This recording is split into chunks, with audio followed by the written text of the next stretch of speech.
চট্টগ্রাম থেকে যোগ দিয়েছেন সহকর্মী অনুপম শীল। অনুপম, মশার উপদ্রবে সেখানকার বাসিন্দাদের ভোগান্তি চিত্রটি আসলে কিরকম? এই উপদ্রব নিয়ন্ত্রণে আনা যাচ্ছে না কেন? মূলত চট্টগ্রাম সিটি কর্পোরেশনের নতুন মেয়র আসার পরে আমরা বেশ কিছু তোড়জোড় লক্ষ্য করেছিলাম, কিন্তু সময়ের সাথে সাথে কিছুটা স্তিমিত হয়ে এসেছে। বিশেষ করে যখন শীত মৌসুম শুরু হলো, আস্তে আস্তে কিন্তু মশক নিধন কার্যক্রমও স্তিমিত হয়ে এলো।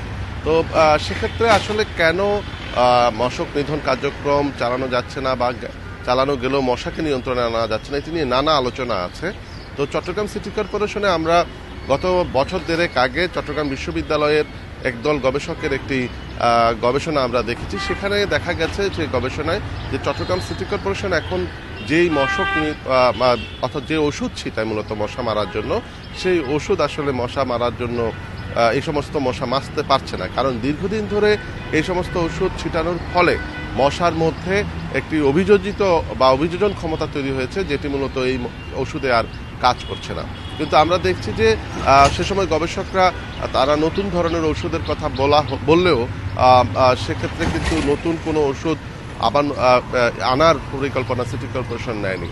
নতুন মেয়র এসেছেন, তিনিও আমাদেরকে প্রথম বলেছেন যে যেহেতু মশার ঔষধ কাজ করছে না বলে এটি গবেষণায় প্রমাণিত, সেক্ষেত্রে তারা নতুন কোন ধরনের ঔষধ কাজ করবে সেটি পরীক্ষা নিরীক্ষা করে আনবেন। কিন্তু সেটি নিয়ে আসলে ওই অর্থে কোনো তোড়জোড় এরপরে বা কোনো খবর আমরা লক্ষ্য করিনি, যার ফলে আমরা দেখছি যে দিনের বেলা এবং রাতের বেলা মশার অত্যাচারে জনসাধারণ বিশেষ করে নগরবাসী অতিষ্ঠ।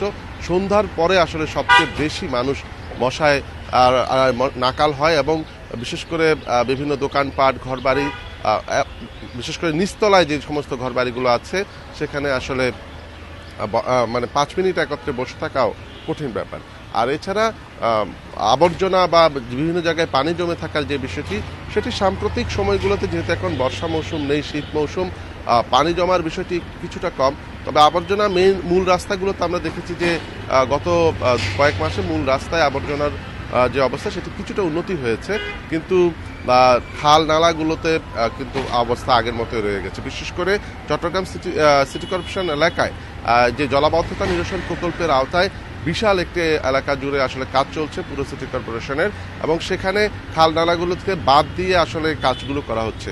এর ফলে আসলে এই মশার অত্যাচার বা মশার যে জন্মস্থান বৃদ্ধি, এটি আরও বেড়েছে বলে মনে করছে নগরবাসী। চট্টগ্রাম থেকে মশার উপদ্রব নিয়ে জানাচ্ছিলেন সহকর্মী অনুপম শীল।